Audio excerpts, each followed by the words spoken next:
As I said, welcome everyone. I'm Christie Bemis. I am a psychotherapist, sex educator, and relationship coach. And I'm so happy to have you all here.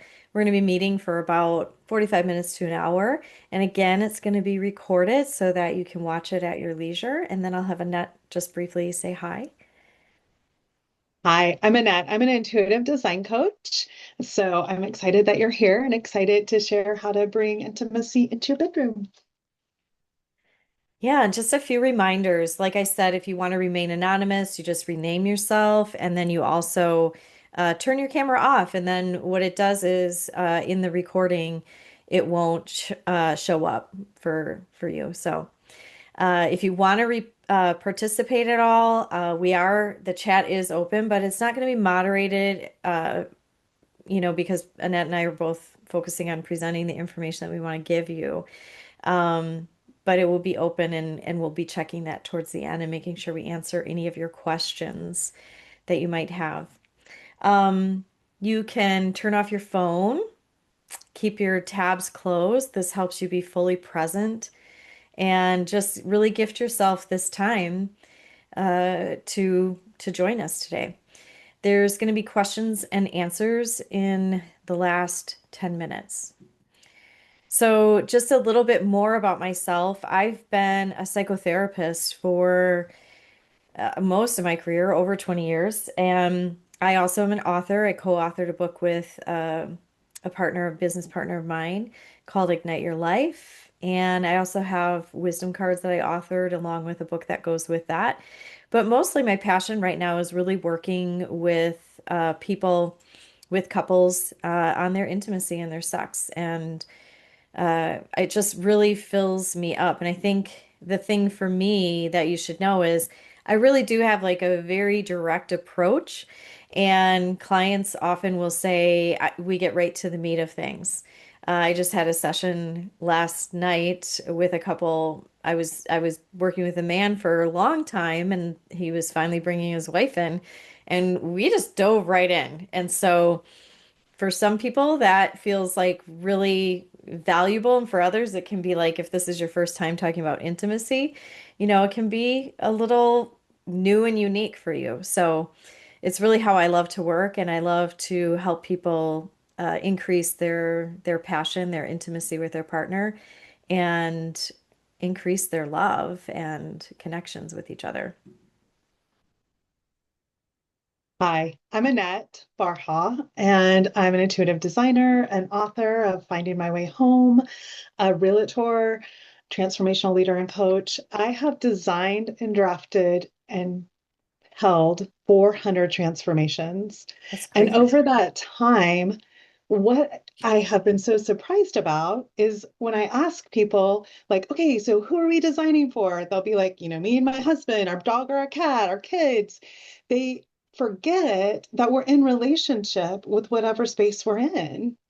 So if your bedroom was your lover, what would it say about you? If you're sitting in your office, what would it say about you? Right? So when you think about you go on vacation, you go to these beautiful places. Why? Well, because you want a different experience with your environment. And so I've really been about how do we bring that home? How do we take ourselves and express it in our space so that we're living in our heart and our heart is surrounding us? And how do we integrate all this? And so, one of my greatest compliments is people always say that I'm magical and I'm a game changer and that their whole life was changed with me. And I think it's so funny because sometimes it's moving a couch. It's not very much. It does not mean you have to buy new things. It means you start checking in first and you lead energy first. Like, what does your heart say? What are you hearing?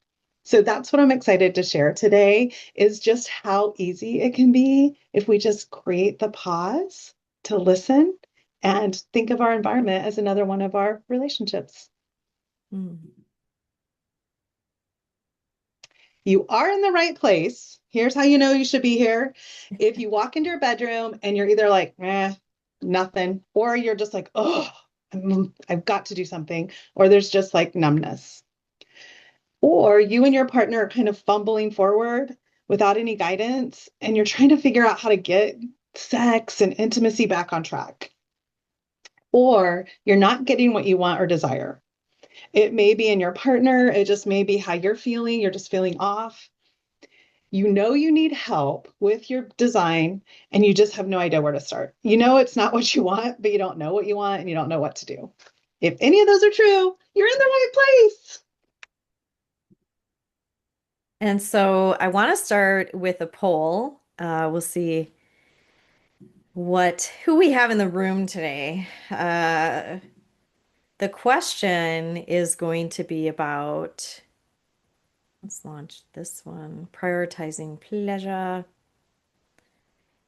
What is getting in the way right now of your intimacy and your erotic relationship? So it is saying it's already been submitted. Oh, maybe not for everybody else. Maybe because I played already. Is everybody in the comments? Are you guys seeing the quiz, the prioritize your pleasure? Okay. Okay. You're already noted, huh? Uh-huh. Mm-hmm.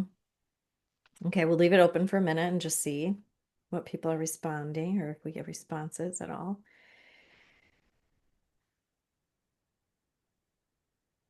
All right, I'm going to be closing it in 10, 9, 8, 7, 6, 5, 4, 3, 2, and 1.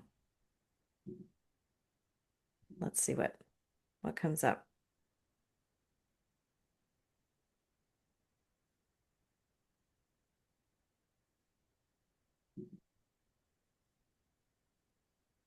Okay, are you seeing the results? Yeah. What does it say? It's saying time is 25%, miscommunication 25%, kids 25%, stress level 50%. And then I can't see the rest. You have to scroll down. Um, close that. No, it's not letting me It's scroll. body image 25%, past Thank you. hurt betrayal 25%. Perfect. Thanks, Robin, our wing woman. Awesome. Thanks. Yeah.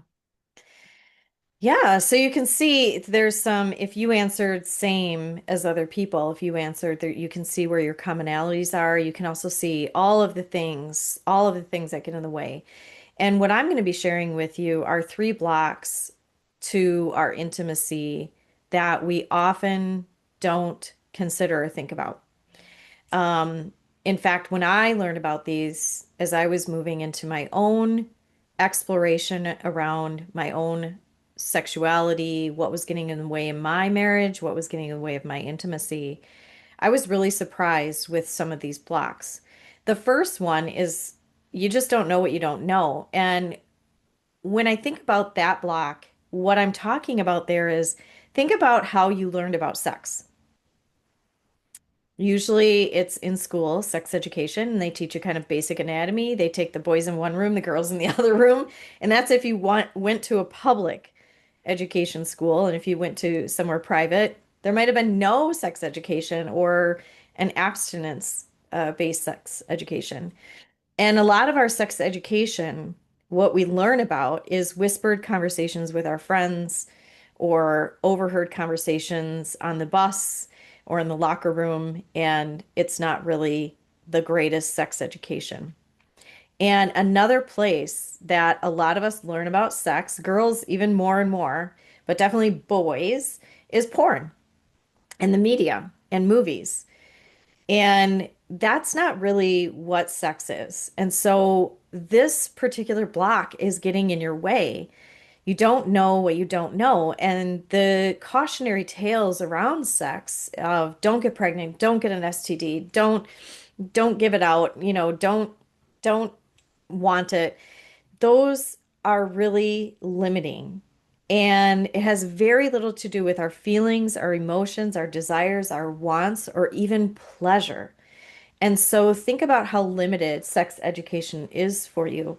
So as an adult, what I've discovered is more and more women are going to sexual wellness retreats, or they're going to classes, or people like myself, or therapists, and they're trying to get re-educated again about their sexuality, about sex, about intimacy.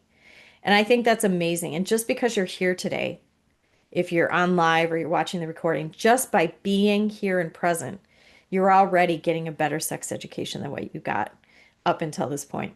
So, congratulations, and let's change the narrative around our sex education. The other block that I don't think we talk about a lot is what you think, or AKA what you've been taught about what sex is not really what sex is. We've been taught sex is penetration, and that's it. And there's so much more. So, how I like to think about it is that I like to use the word erotic, erotic education, because erotic is like the garden and sex is one row of the garden. One, there's so many other rows. And when I look at the word erotic, it really means how we take care of our bodies. It means our tone and our words and our interactions with our partners. If you think about it as the garden, how we tend to things, how we fertilize, how we water our relationships, right? It's beyond that one row of just sex.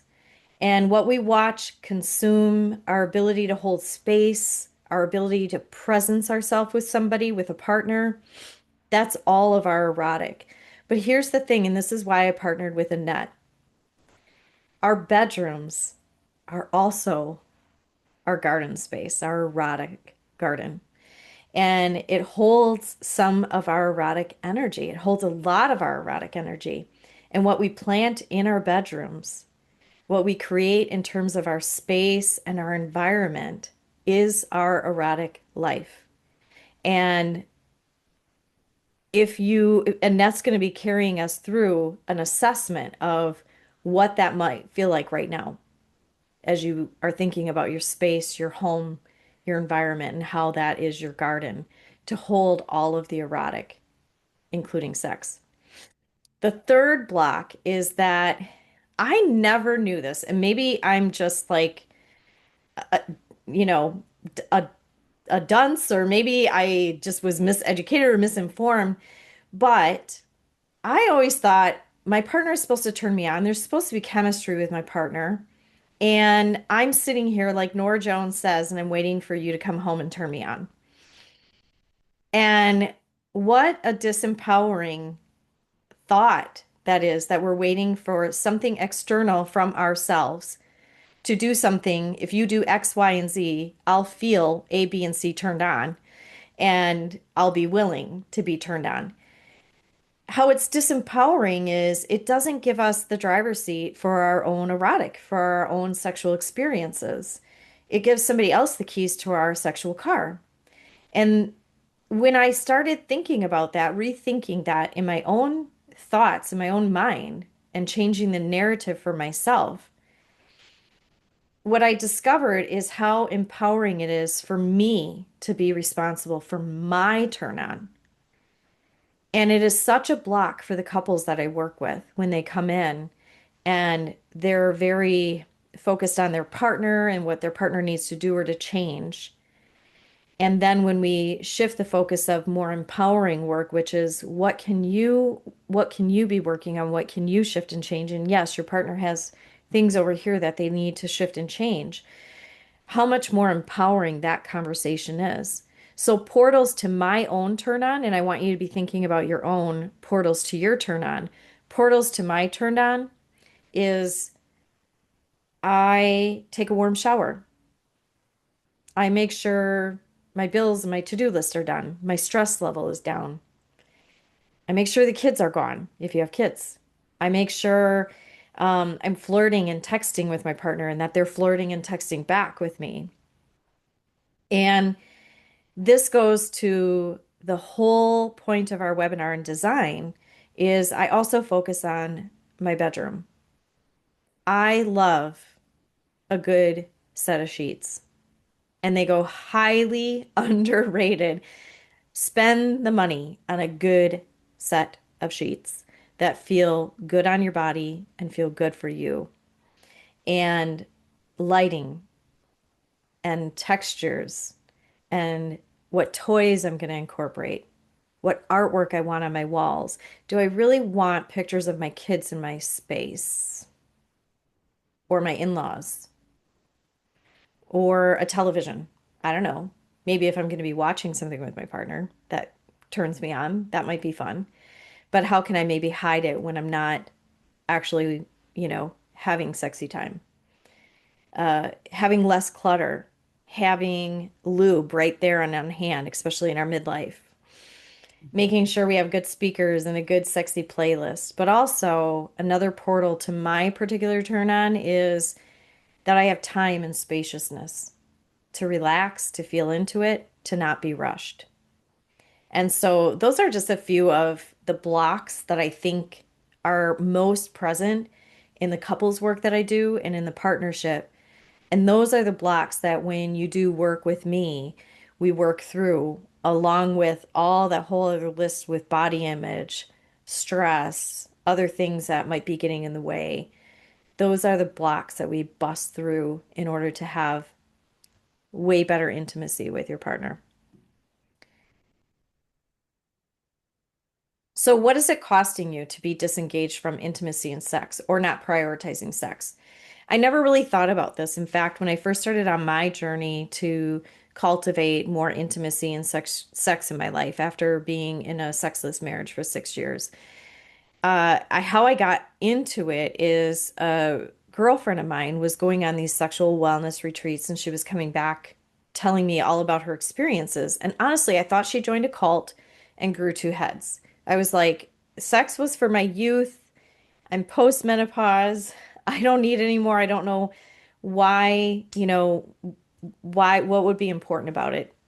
What I didn't really recognize is how much I was really missing, how numb I was getting through shopping, drinking that third or fourth glass of wine in the evening, how disconnected I was in my marriage and my partnership, and how my kids had become really big misery stabilizers for me, meaning I was getting a lot of my emotional needs fed through my relationship with my kids.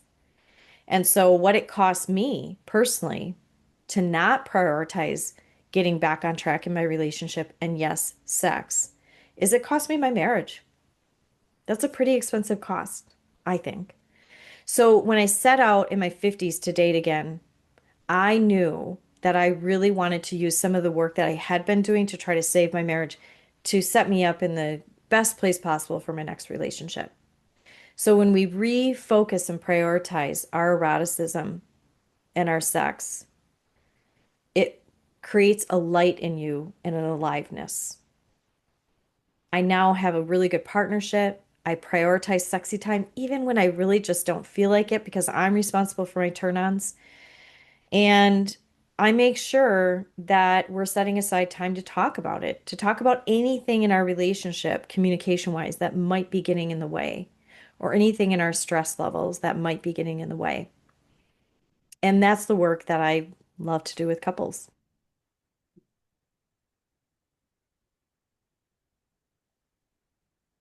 All right, are you ready for your next poll?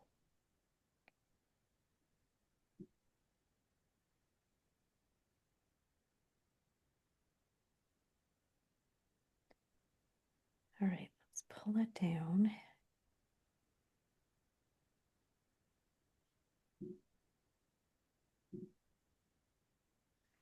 I'm excited about this one because this has to do with your space and you get to tell me what's most important to you.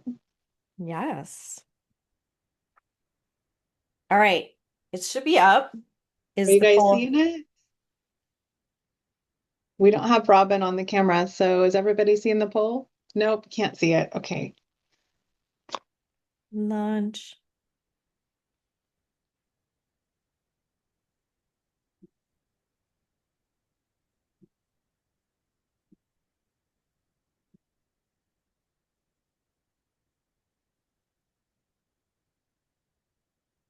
We can always.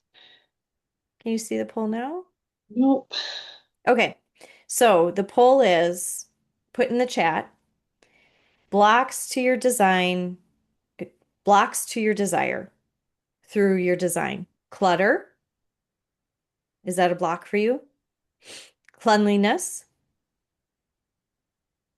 a tiny space. Your design just is not sexy. It doesn't reflect me or it doesn't reflect us in our partnership. TV, electronics, or other distractions are getting in our way, and uncomfortable bedding, like furniture, bedding, pillows, mattress, like it just is not a comfortable space for you. So put in the chat and I'll take a look at what people are saying.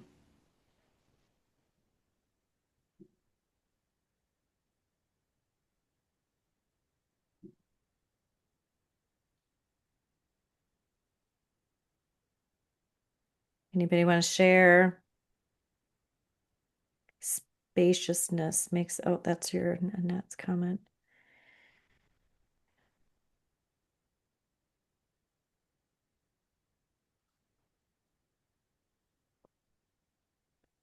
I have a little bit of clutter, small room spaces, boring spaces, not many colors to make it feel lively. Some things were just thrown in. I love when our bedrooms become like just like the storage room. No space of my own before it was uncomfortable bedding when I did have space with a partner. Rather than being intentionally created, I think that was just the thrown in thing. Doesn't reflect me, cluttered. All right. Animals, pet hair, I love artwork. that. Well, That is totally true. Yes. Okay, great. All right. okay, so it is time to check in. So thank you for putting that on since our poll didn't pull up. I want you just to imagine, how do you feel in your body when you step into your bedroom? Do you feel calm? Does it feel heavy? Do you notice yourself hold your breath? Or do you feel relaxed and just excited to be there? So just notice your first sensation in your body. No filter, no judgment. Just notice the feel. Come out of your head and into the feel now, and put in the comments what you feel when you step into your bedroom. Any word is great. It can be spaghetti, just whatever kind of pops up for you. Ugh. I'm feeling that at the moment about ours. Ready to rest. Oh, yay, Jade. Calm. That's good, Robin. Cluttered mess needs attention. Now that it's decluttered. Yeah. Okay, so now what we're going to do is I want you all, oh, it depends on the day. Yeah, laundry day, mine doesn't feel as good either. All right, I want you all just to take a big breath, okay? And I want you to fill up your lungs until your belly extends. And just feel the extension. Fill it up like you're filling up a vase. So you're filling up your lungs with air. And I want you to hold it. And then I want you to exhale everything out. And I want you to keep exhaling and exhale everything outside this moment, everything outside this room. Just keep exhaling. And when you can't exhale anymore, hold that emptiness. Just hold it for a second. Now, breathe in clear air and open your arms as you breathe in that clear air. Just open your arms as if the sun is shining down on your head and your arms are so open. And as you exhale, give yourself a hug and just feel that hug. Feel that exhale go down through your tailbone, through your feet into the earth. And inhale again, opening your arms. And this time when we exhale, cross the other way so we can stretch both shoulders. Give yourself a hug. Feel what your shirt feels like. Exhale everything out. Just feel. All right. You can move your shoulders, come back to this moment, and notice the sensation in your moment, in your body in this moment. Yep, roll your head, roll your shoulders. Good. Welcome. Welcome to this space. All right. Now she's going to flip the slide for us. And we are going to check into our bedroom and we're going to think about how we desire to feel when you walk in. Do you desire it to feel warm, connected, playful, aroused? Think about a beautiful hotel room or a place you love to go. Maybe it's this beautiful vacation on the beach. Really feel into what that feels like in your body and put in the comments how you desire it to feel in your dream. You can kind of see the pictures I used as different pictures versus where I am versus where I desire to be.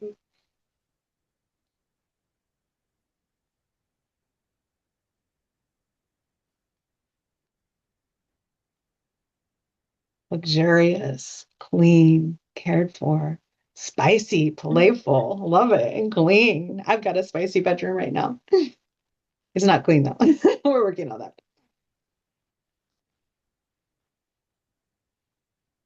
What else would you guys like to feel? Luxurious, sensory, luscious. Oh, that's good. Safe.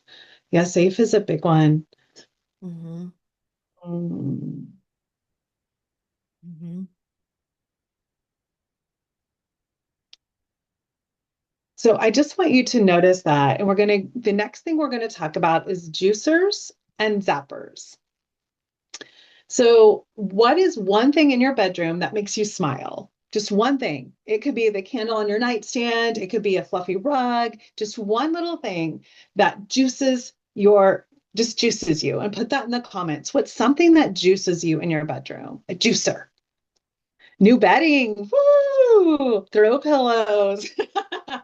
My husband would say that was mine, but not his. What else? What's one thing that makes you all smile in your room?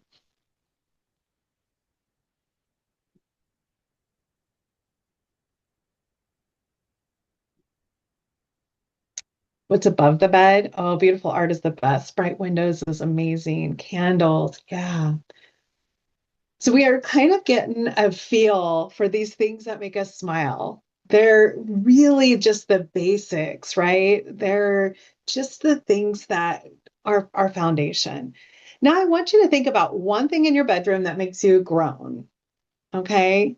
And those are your zappers. What detail drains you? For me right now, I have a pile of books this tall. I love books, but there's too many. I'm not going to get to them all. I really need to get honest with myself. So, what is one of your zappers in your bedroom? Could be your husband's laundry pile, the top of the dresser. That's probably one of my zappers too on my husband's side. He has a dresser. We each have our own dressers, and his does not look how I like. A pile of stuff on our dresser and a large massage chair, bright light, no lamp, a place for shoes. Okay, whatever this is, it is just data. It's just the data for us to play. So we're going to flip to the next slide, and we're going to talk about an intention. So sometimes, who knows what an intention is? Raise your hand if you have doing intentions. Okay. Who's never done an intention? Okay. So intentions on goal and goals are different. A goal focuses on the future, an outcome or a result. So my goal is to remodel our suite by March would be a goal. That's not how I be. That's out here. It's kind of like what Christie talked about, giving your keys away. It doesn't mean there isn't a place for them, but in design, when we're doing energy first design, there's not a place in that.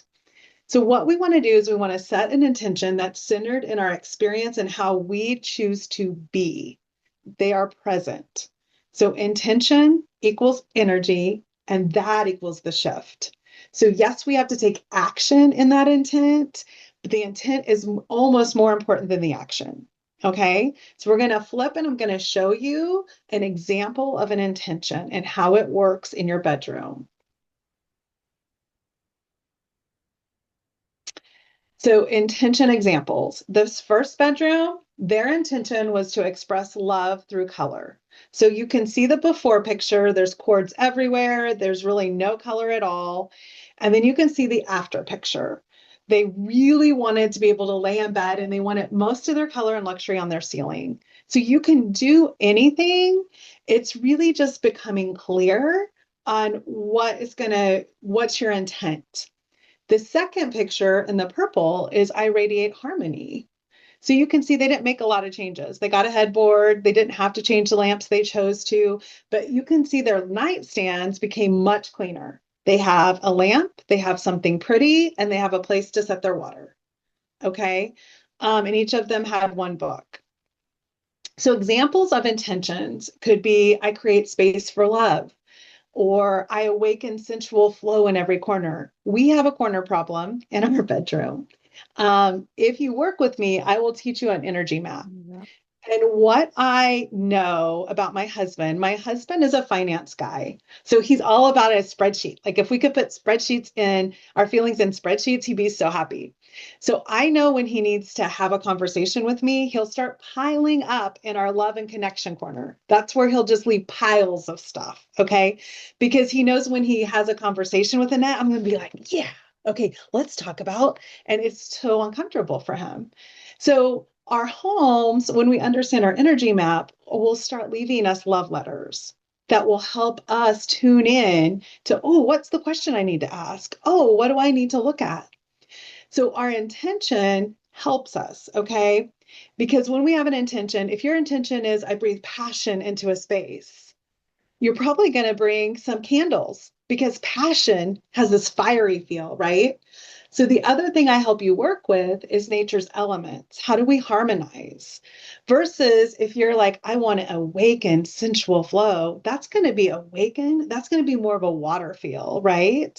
So we're going to bring in like mirrors, some real dark, yummy colors and blues. So understanding your heart, what your heart desire is and what your intent is becomes our little framework. It holds us so that we can be energy first in our design. So what I would love for each of you to do is put an intent in the comments for how you intend you to be in your bedroom. And if you're not in a relationship, how do you want to connect with you? What's your intimacy? If you're in a relationship, how do you want to be with your partner? So really really feel into your heart and think about what you want to share and what you're open to receiving can be a place to go to.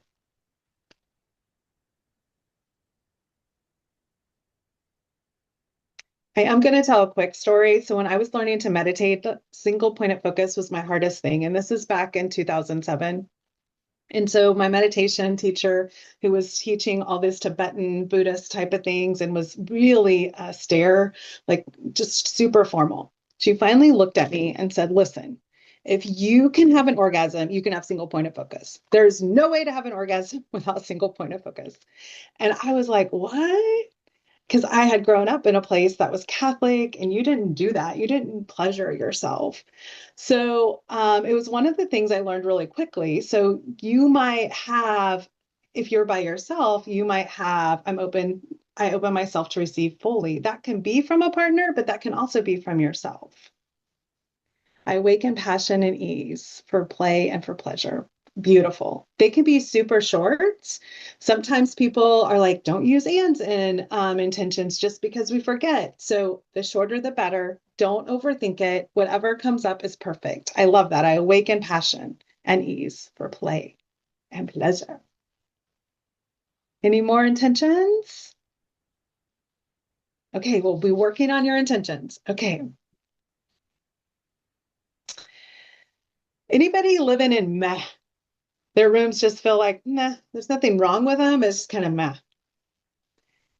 One of the fastest ways to go from meh to something is to bring in luxurious textures. So feel your shirt. Does your shirt feel luxurious? Feel your pants. Typically, we'll wear something that feels good, right? So we want our bedrooms to feel good, just like we dress ourselves. We want to dress our bedrooms. It's less about style and it's more about touch, your nervous system regulation. Okay. So if your bedroom feels meh, look around your house. Do you have a fluffy blanket that you can throw on your bed? Do you have a pillow that's maybe on your couch you can put on there that you can cuddle with when you get ready for bed? So it doesn't have to be buying something new. It can be something easy. It can be a feather. I had feathers that I would like tickle my arm. My partner passed away and I was by myself for a while and I realized that I needed like touch besides my hands. And so like I would just like tickle myself with a feather before I went to bed, like because I felt like feather was like from heaven. So anyway, you can create whatever you want, but texture does nervous system regulation and creates this magnetism for yourself. Can you guys feel that when you feel a texture? Mhm. Okay.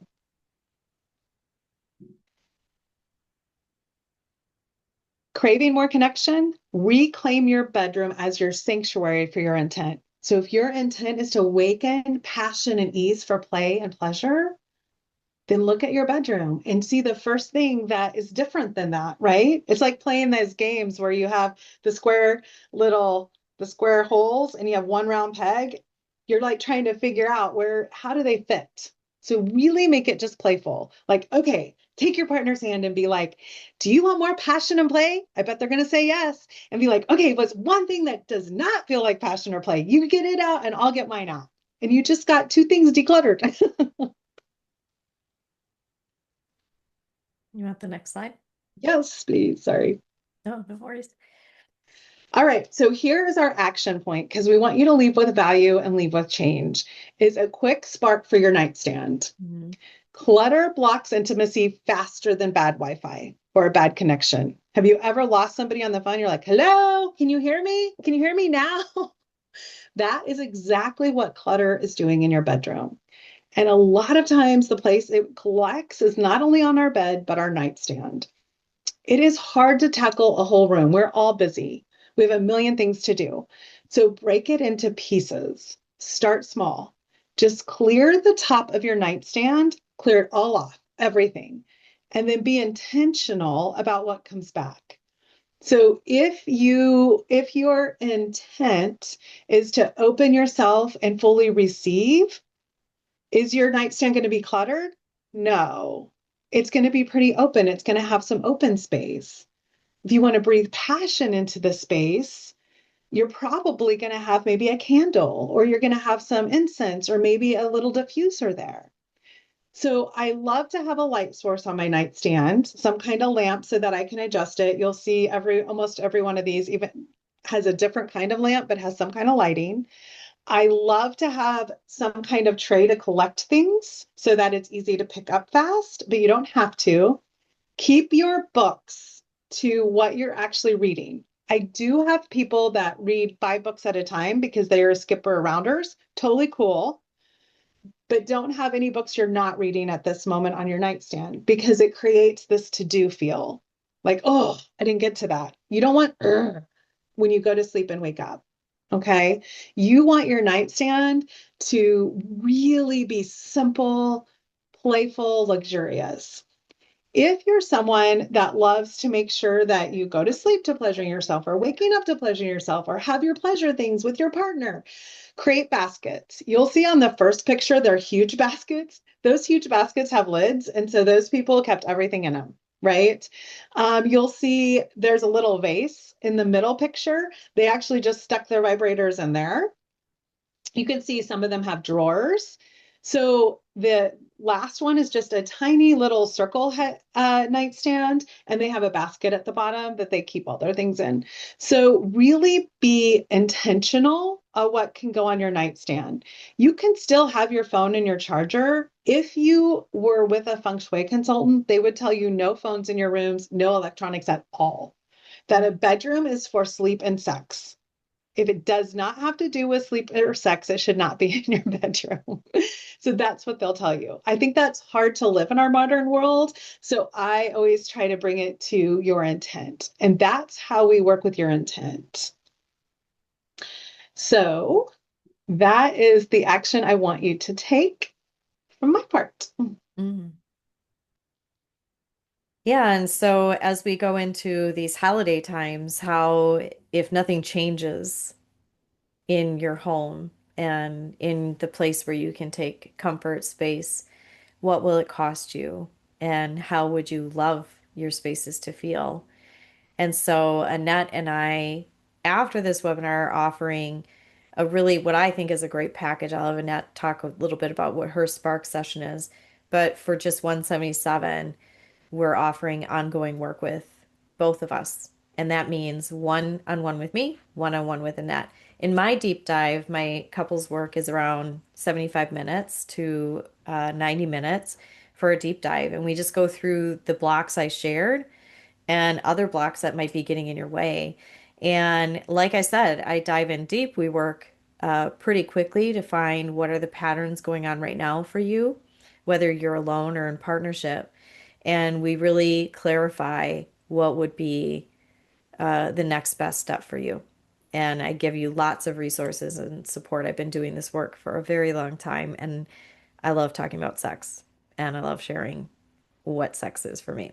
So, I love talking about your space in your bedroom. So I give you a spark session. They're 45 minutes. You have a lot of pre-work. And if you haven't noticed, I move very quickly. So we move energy, not just in your bedroom, but in your life. And if you want a different space, that's totally cool too. Things that have changed for people in their bedroom is really getting clear with their intent and me helping them align it.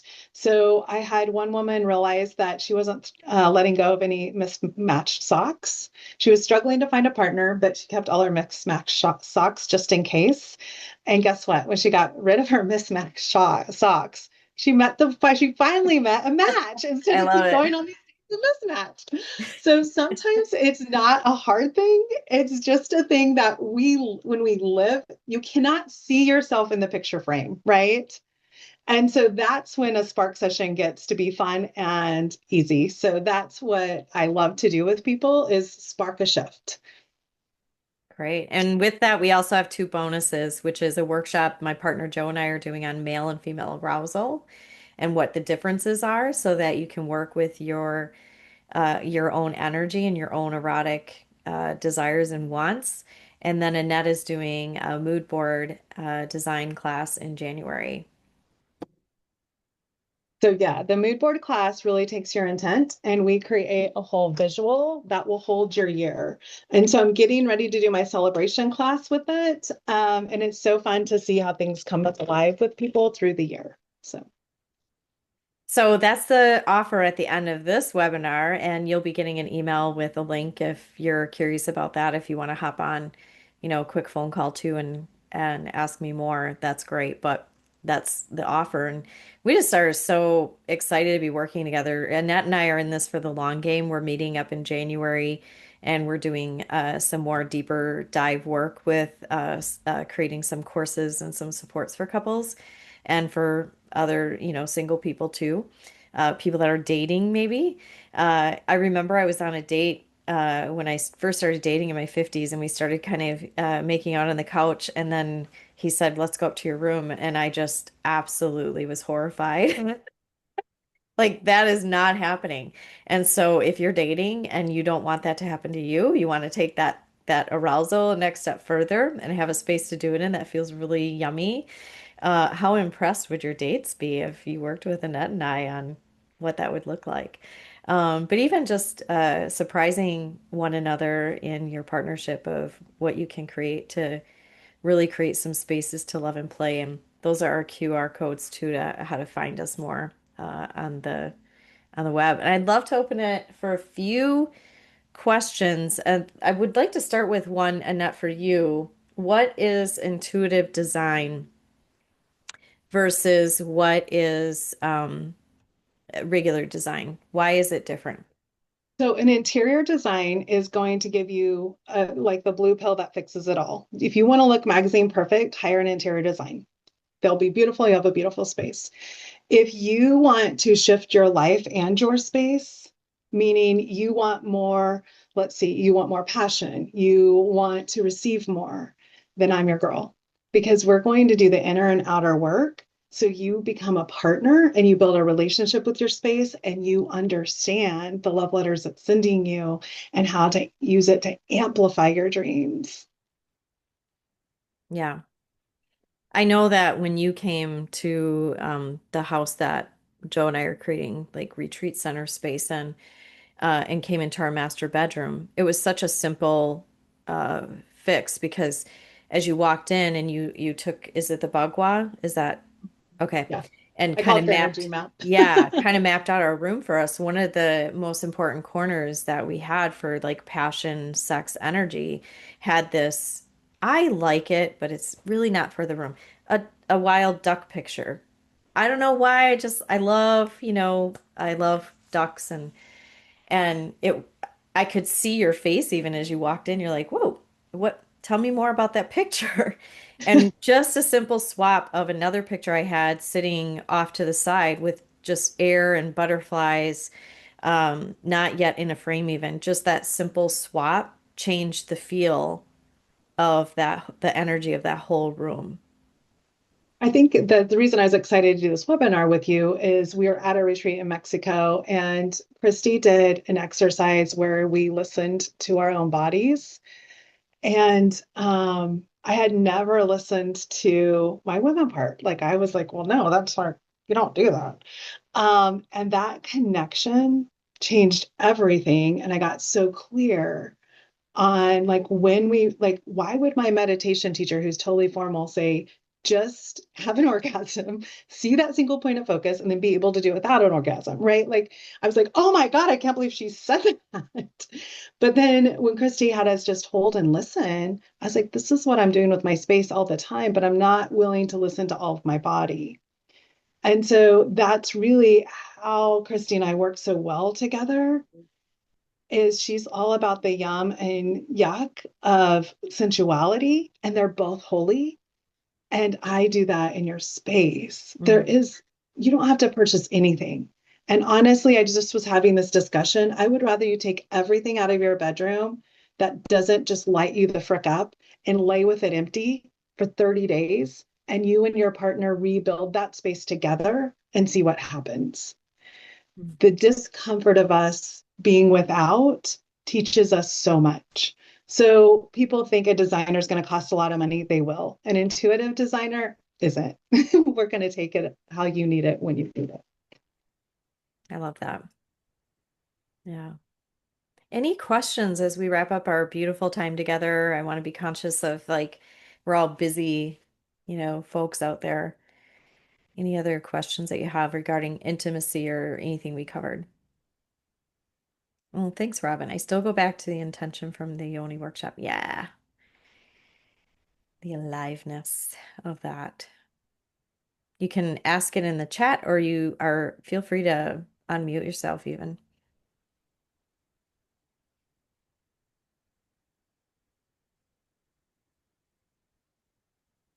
Another question I get is, I don't know. You look really fun, but I don't know what I need.